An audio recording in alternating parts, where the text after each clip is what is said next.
Well, before I get started on prostate cancer, and I'm so thrilled that Prostate Cancer Canada is supporting this, I'd like to say that the great thing about this festival is it shows how much the world has changed, how much Toronto has changed, how much Canada has changed.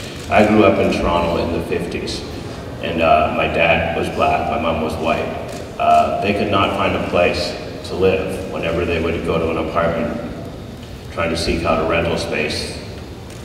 You know, the owners of the apartment would always say it's already taken. And my mom, who's Caucasian, would have to bring in a Caucasian man to pose as her husband in order for us to get a place, and then we would sneak in. It would be too late to get us out. So one of the great things about this festival is it reminds me of how much has changed. You know, growing up again in the late 50s in Toronto, Don Mills, there were very few other black families. And so you felt a little bit like an outlier, you know. And so the great thing now is this reminds me of how inclusive the community is.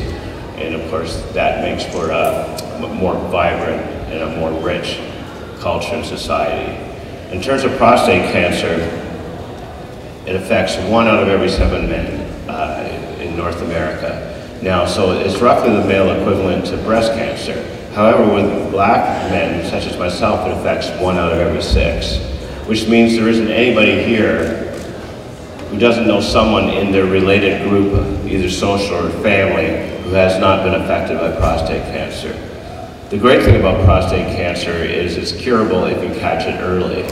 The bad thing is that because of the way our culture works and the secrecy in which men handle health issues, unlike women, you know, not enough men are getting early detection. You know, this is a disease that is not spoken about freely. In this era of supposedly very open communication, this is one place that is still verboten for men. And so I, as a black man, urge all of you men to get early detection. And if you're thinking about it being